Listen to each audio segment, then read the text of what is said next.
Hey guys, my name is Daniel Foss, member of the AGL Discs Woodland team. I am here today to do my in the bag for this past year and probably for the better of the beginning of next year. So let's just dive in. We'll start with the putters, then we'll move to the rest of the bag. So my understable putter is my AGL Discs Ponderosa. This has been beaten a little bit, so it's really great for I am a right-hand backhand player, so for turnovers or for long putts, mine turns over pretty good. A little bit more than the numbers would suggest, but this is perfect for that kind of long, slow turnover shot, or for those long putts where you need something to stay a little straighter. I do carry three Madrones. We'll talk about the third one here in a little bit, but this is my Woodland Madrone, and this one is been in my bag for a long time. It's my understamped team stamp disc. It's actually a little bit concave. I don't know if you guys can see that, but it's still got a little bit of a puddle top to it. It's hit some trees. It's pretty well seasoned, but the thing that I like about it is that it throws dead straight, and I know exactly where I can throw it and exactly how hard I need to throw it. So it's stayed in my bag despite the fact that I've thrown an ace with it and that it's taken a beating in its time. So until it begins to be a little bit too understable, it will stay in my bag. I've got my Alpine Madrone, sorry. This disc is more overstable and it holds its flight characteristics better because of that harder Alpine plastic. And I really like the tackiness to it also. But this is just, I'd say probably one notch more stable than my my other Madrone. I also like to throw it for kind of mid to long distance putts for some reason. I just, the feel of the plastic or the feel of the rim, whatever the case is, this disc just tends to putt better for me when I'm like 20, 30, 40 feet out compared to my other Madrone. Then I have my Manzanita. I love this disc for forehand approaches. I'm a forehand dominant player, and this disc is great for that. Anything from like 45 to 75 feet, this is my go-to disc. Handles the torque really well from a forehand flick shot, and the thumb track and everything like that. The lack of a bead makes it feel really good in the hand for as far as my grip. So that's how it, or if you really need an overstable putter shot, this is a good disc to have in your bag. I also carry in my putter pocket a AGL disc sapling, just so I can represent the brand, I guess. I don't have a great reason, other than I just really like the sapling. I like the idea of it, and I like our company. So there you go. My last putter that I throw is a Chainbang Madrone. This one is fairly fresh. You can see there's no real scuffs on the mark or on the rim or anything. It's in the hemp plastic, which gives it kind of a nice tacky feel. I live in the Midwest, and it's winter, and it rains a lot when it's not winter, so it's nice to have discs that have a little bit of extra grip factor to them. But this is in this plastic, and when it's fresh, it has a nice kind of slow hyzer action to it, so that kind of just, where I would throw my Woodland Madrone for a dead straight shot, this kind of has a little bit more of that hyzer action, but less so than the Alpine plastic. So a lot of the courses around here are fairly short and wooded, so it's nice to have a vast selection of putters to choose from. Moving up to the next disc in my bag, we've got the Baobab. If you don't have one of these discs yet, please check it out, agldiscs.com.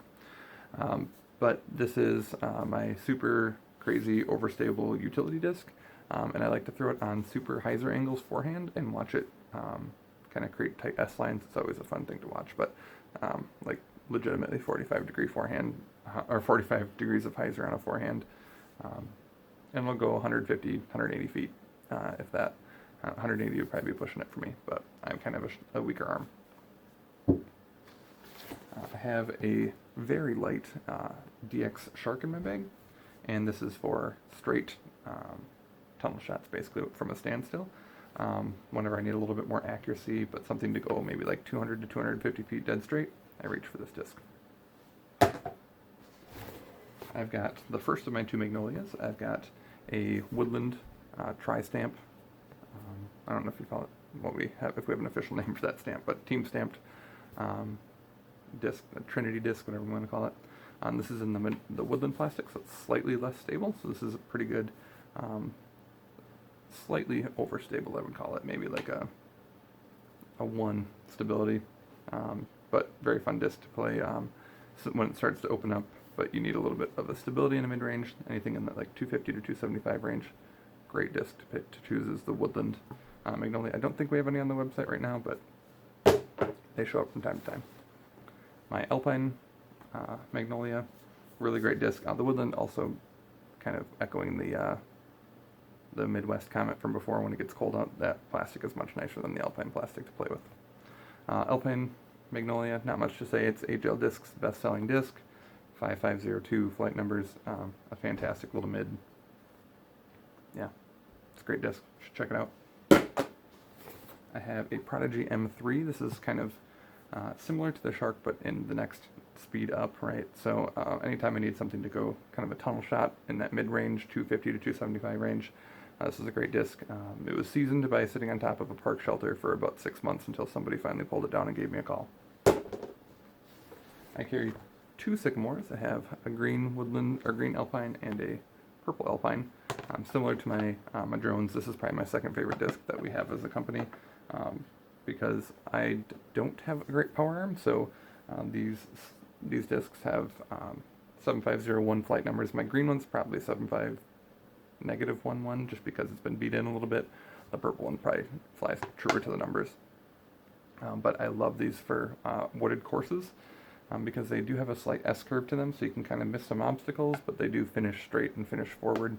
They've kind of got that forward penetrating fade that you like in a fairway disc. I then have a CD2, which is this one's a little bit beat in, but next speed up, but that -1-2 kind of flight range, that one stability, whatever you want to call it. But a great disc when I need something to finish, kind of in the same distance category as the Sycamore, but a little bit more stable. Then we have the Beefy Boy. This is my AGL Discs Locust with the disc member stamp on it. Definitely one more step up from the CD2 for stability. So this is a fairway that I use in the wind. So if I have something like on a par 4 for my second shot, mine's light, it's only 168, but it still turns over, or fades over pretty quick for me. But also really nice forehand disc. For some reason the rim, with the way my knuckle sits, the rim is just the right profile for me. So your mileage may vary on that point, but a great overstable fairway disc. Moving into disc, one more fairway. My Saint. This is my kind of straight to slightly understable fairway. So anytime I have no wind and I need something straight in that like 300-ish foot range, this is what I reach for. Also, if I have a tailwind, this is another great disc to reach for. Starting with the distance drivers, I've got my AGL Cedar, and this is a Beefy Boy. I use this disc primarily for hard headwinds or forehand flicks when I need something that's a distance driver with that. I've thrown this into like 20 plus mile an hour headwinds and had it not turn over on me. So it's got some beef to it, but it is a fun disc. If you have the arm for it, it can be a pretty solid, stable distance driver for you. I have my Paul MacBeth 4-time world champion Star Destroyer. That's a mouthful. I was able to find one that was a little bit on the less stable side of destroyers, and then since it's been seasoned in, this one's got a pretty good turn to it.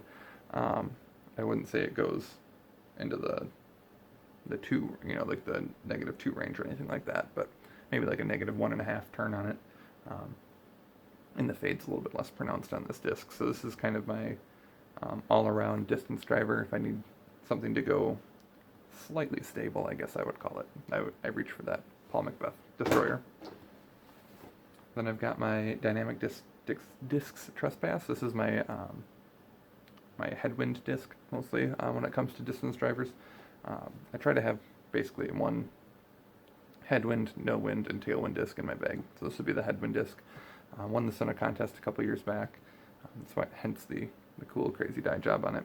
But a little bit more stable than my Paul MacBeth Destroyer, but this one still gets a little bit of turn to it, especially in a headwind. And then, last but not least, is my Dynamic Discs Freedom from the Justin Trails Open. I got this past fall, and actually, pretty much the first time I threw it, it found its way into my bag. This is my max distance driver. You're not going to throw it into a headwind because it'll turn over on you pretty quick, but I don't have the strongest arm, and so I think this has got like a -2 turn on it, so that's perfect for my arm in a 13-speed disc.